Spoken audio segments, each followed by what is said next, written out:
Modern India is defined by an incredibly diverse culture, made up of 25 states in 7 territories, with the people speaking 18 major languages and practicing 7 popular religions across the country. This incredible subcontinent lays claim to a vast and varied array of cooking styles, spices, and culinary philosophy. Welcome to the exotic cultural flavours of India.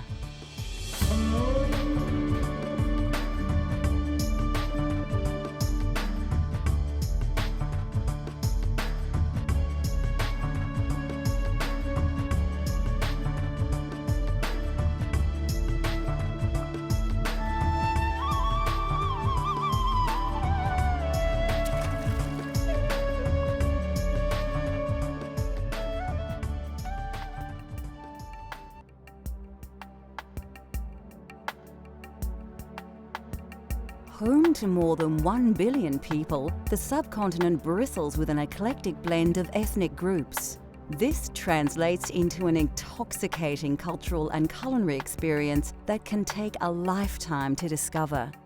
I think I was about 9 years old when I first made chapatis, and they were all shapes and sizes, and they were like biscuits.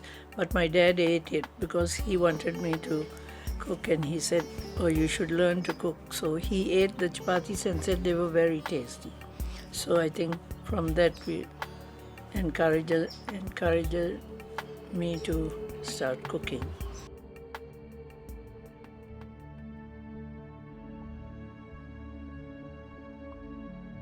Many Indian recipes often include the key ingredient of garam masala. Contrary to popular belief, garam masala is not a spice per se, but rather a combination of 5 or 6 different spices that are often added to dishes to intensify their flavour. The exact spices and quantities in garam masala differs greatly according to region and personal taste. Whole spices are usually ground in a mortar and pestle and blended together.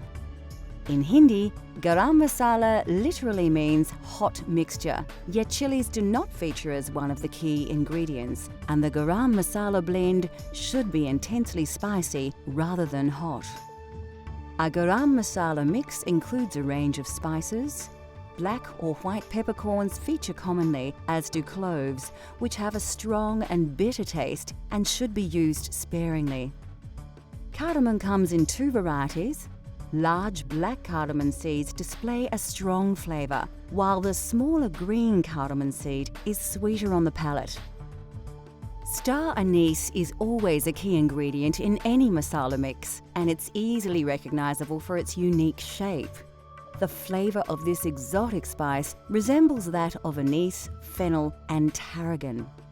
Coriander seeds, which have a lemony citrus flavour when crushed, are often mixed in generous quantities with cumin seeds as part of the spice blend. In the northwest of the country, cinnamon is usually added to garam masala combination. This spice, which is derived from the bark of a tree, is very versatile and can be used in sweet and savoury dishes. Indian bay leaves are always added for their distinctive fragrance and flavour. Commercial mixes of garam masala are available from any supermarket, but anyone with a real sense of adventure will not regret blending their very own. Across India, meats are traditionally roasted in a tandoori oven. For those of you that don't have access to one of these, a barbecue is a very good alternative. Tandoori meats are first marinated with yogurt and garam masala and ginger and garlic and lemon juice. You can use either prawns or fish or chicken or lamb, and it's cooked very quickly in this hot clay oven, bringing out some very nice moist dishes which are beautifully roasted.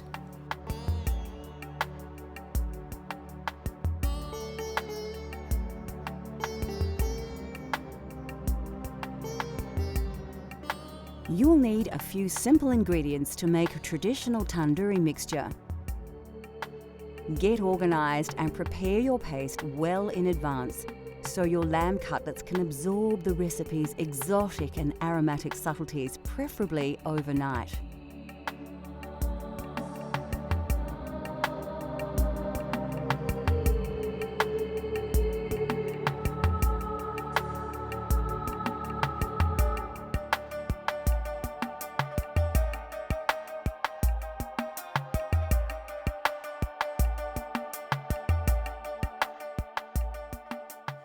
Add 2 tablespoons of ginger and garlic paste to a medium-sized mixing bowl. Add some of the juice from 1 lemon, then add 1 to 2 tablespoons of your favourite garam masala mix. Around half a teaspoon of red tandoori powder will give the meat its intense red colour once cooked. Scoop in 3 tablespoons of Greek-style yogurt and 2 tablespoons of vegetable oil. Now grab a spoon and thoroughly mix all the ingredients together.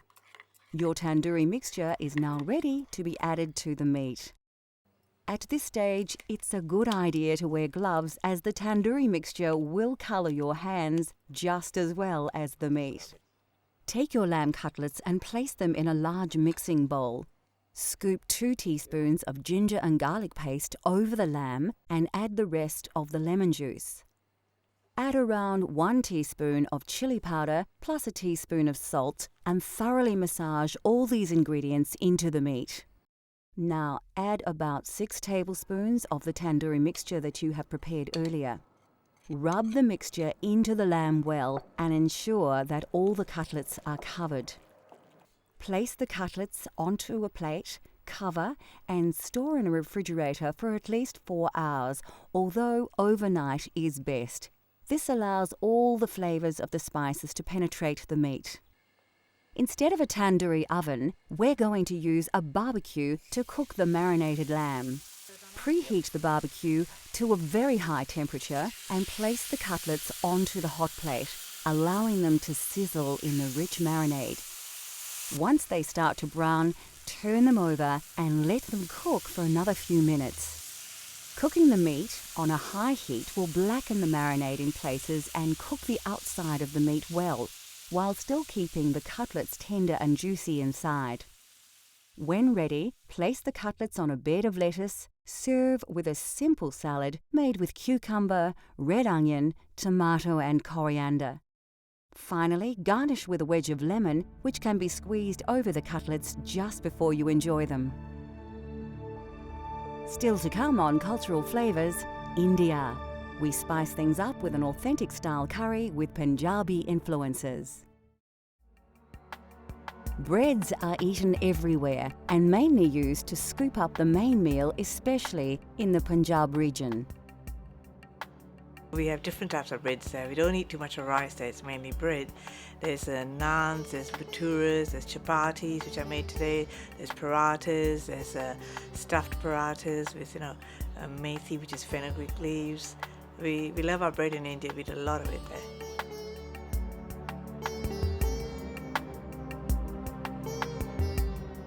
To create authentic Indian chapatis at home, you will only need a few simple ingredients to create your dough base.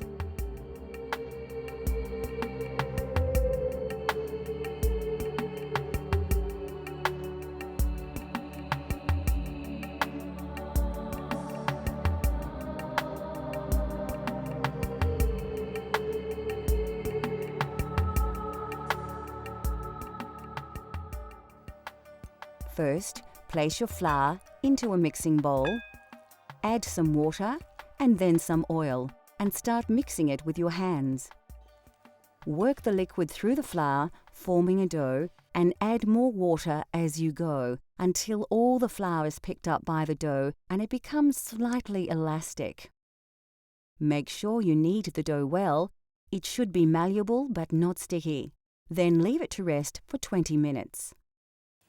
Take small pieces of dough and roll them into small balls. Coat them with some reserved flour, then work them into a disc with your hands. You can then roll them flat and thin with a rolling pin, adding flour as required to prevent the chapati from sticking to the pin or board. Place the rolled chapati on a floured plate and continue until you have used up the dough. When you have all your chapatis prepared, heat a griddle plate or non-stick frying pan until it's very hot. Don't use any oil though. Start cooking the chapatis on the hot griddle until they puff up. Then turn and cook the other side, pressing lightly around the edges with a folded tea towel. As each one is cooked, wrap in a clean tea towel until all are ready. This prevents them from drying out. To serve, lightly spread with ghee, which is clarified butter, chapatis are generally served as an accompaniment to curries and vegetables.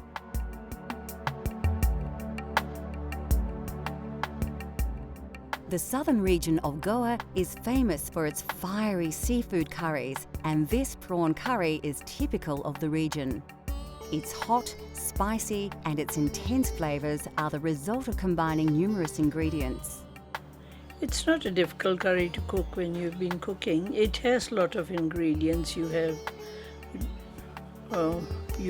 whole spices that you use, and then you use the curry leaves, which are also from South India and Goa and that region. And then you use other spices like curry powders, which we blend ourselves, and turmeric and chili powder and things like that. And then you use ground stuff, grind onions and whatever.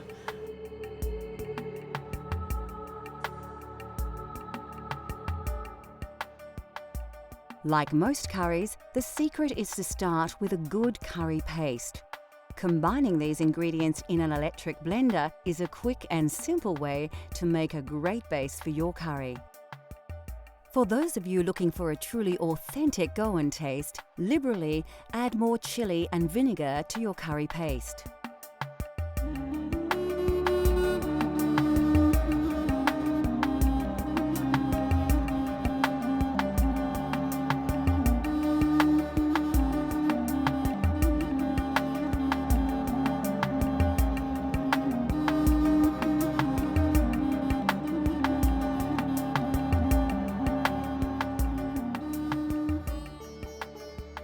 The second stage of this recipe requires a vast array of spices and other ingredients, so it's important to ensure that you prepare everything well before you start cooking.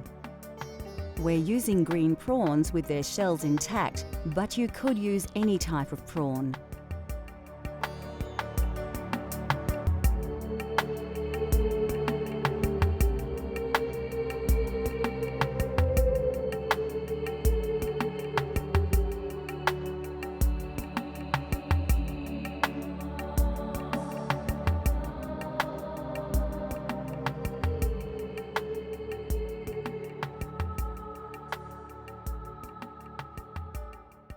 Goan prawn curry is usually enjoyed with basmati rice or eaten with breads such as chapati or naan. To begin, place a chopped red onion into your blender.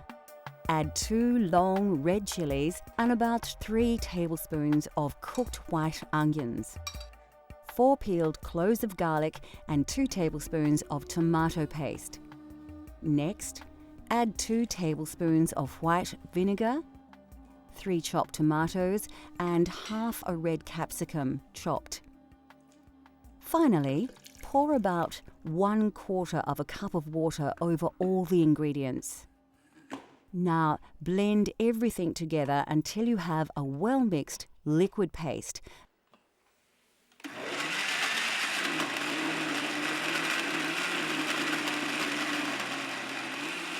And put this to one side until later. To prepare the curry, heat some oil in a pan. Add your star anise, cardamom, cloves, cinnamon stick, fenugreek and mustard seeds to the hot oil. Place a sprig of curry leaves and 2 diced onions into the pan, then stir well.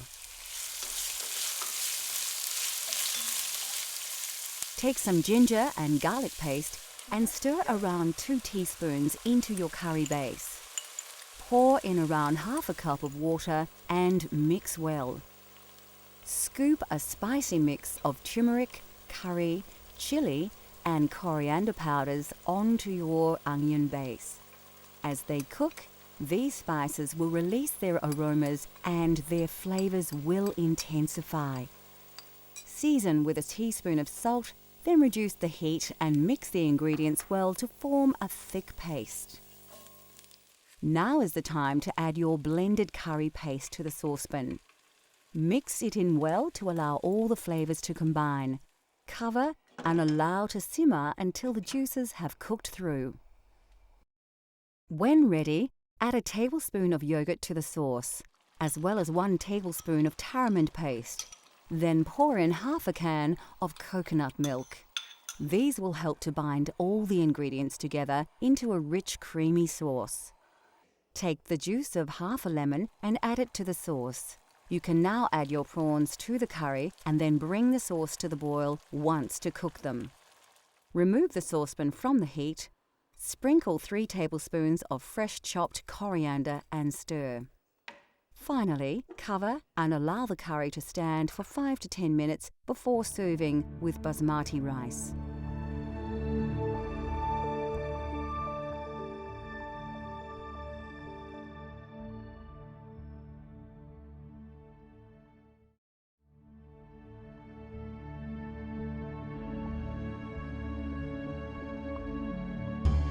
India produces more lentils than any other country in the world. These pulses are packed with high levels of protein as well as many essential minerals and vitamins. They are inexpensive, extremely nutritious, highly versatile and considered by many to be one of the healthiest food sources available.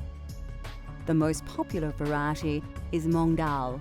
Commonly mixed with rice and sometimes with vegetables, these lentils form the basis of many very simple but healthy meals in India. They are so highly regarded by some Indian doctors that they are even prescribed to help with many stomach ailments. Black urd dal is very popular, especially across the north of the country. It forms the main ingredient of dal makhani, the most characteristic signature dish of the Punjab region. Made with cream and butter, the dish takes over 8 hours to prepare. Very tasty and nutritious, dal makhani is usually accompanied by rice or served with freshly cooked chapatis. The white variety are simply black urd dal with their intensely flavoured shells removed. These are often soaked and ground to make delicious donuts, which are very popular throughout India. In southern regions such as Kerala, cooks use tur dal to create sambar, a spicy soup made with vegetables and tamarind. These small split chickpeas are chana dal. They have a variety of uses, not least as an ingredient in the crispy papadam, a favourite accompaniment at most Indian restaurants around the world.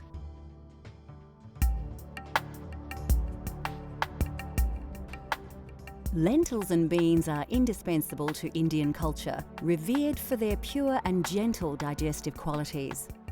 No other dish is more central to Indian cuisine than dal, a flavoursome traditional classic. Dal is actually a staple all over India, not only in the north. All over India, everybody eats dal. And it is actually the poor man's staple food, really. But we always have dal with whatever you cook, you have in it.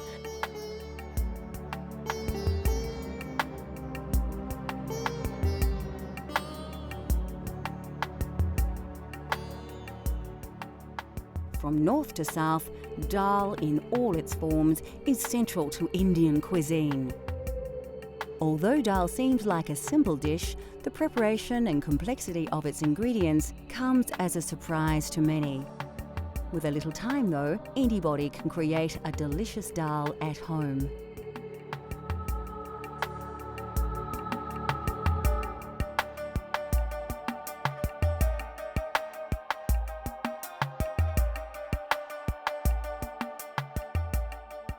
What gives this Punjabi masoor dal its amazing flavour is the traditional spice paste, bursting with a classic combination of spices that produce aromas that will transport your taste buds straight to India.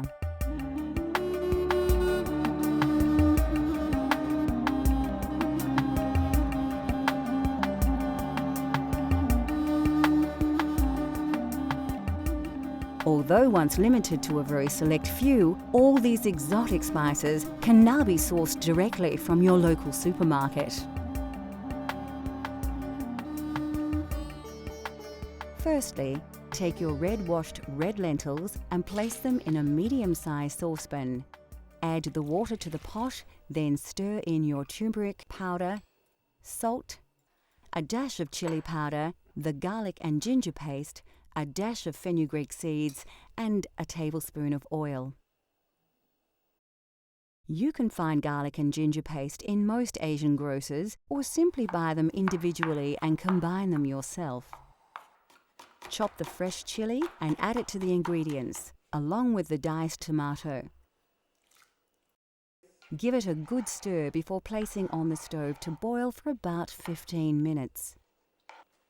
This part of the preparation is very quick, and dal is a great dish to prepare if you're short on time. While the pot is bubbling away, you can prepare your spice paste. Finely chop 3 cloves of garlic and dice an onion. We're actually using the sweeter Spanish onion here. Put a small pan on the stove and heat up your vegetable oil until it begins to smoke. When the oil is hot, add a pinch of fenugreek seeds, cumin seeds, mustard seeds, curry leaves, and diced garlic. This all needs to be done quickly to avoid burning the ingredients while allowing the flavours to release into the hot oil. Add the diced onion and give your paste a stir, coating the oil over the onion. This will slow the cooking process, and now you can work a little less urgently.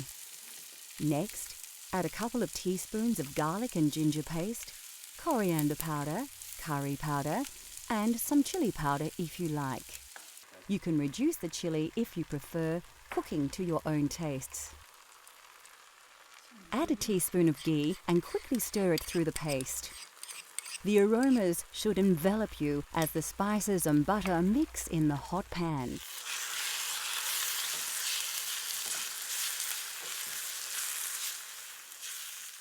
By now, your dal should be cooking nicely, and a large portion of the water will have been absorbed by the lentils. Stir the spice paste into the dal on the stove top and mix in well. Keep it on the heat while stirring to help the flavours combine. Lastly, finely chop some fresh coriander, stalks and all, and add it to the dal. Keep a little aside to use as a garnish when serving. Now you too can prepare a traditional Punjabi masoor dal, a delicious, authentic vegetarian Indian dish, rich in flavours and good for you as well.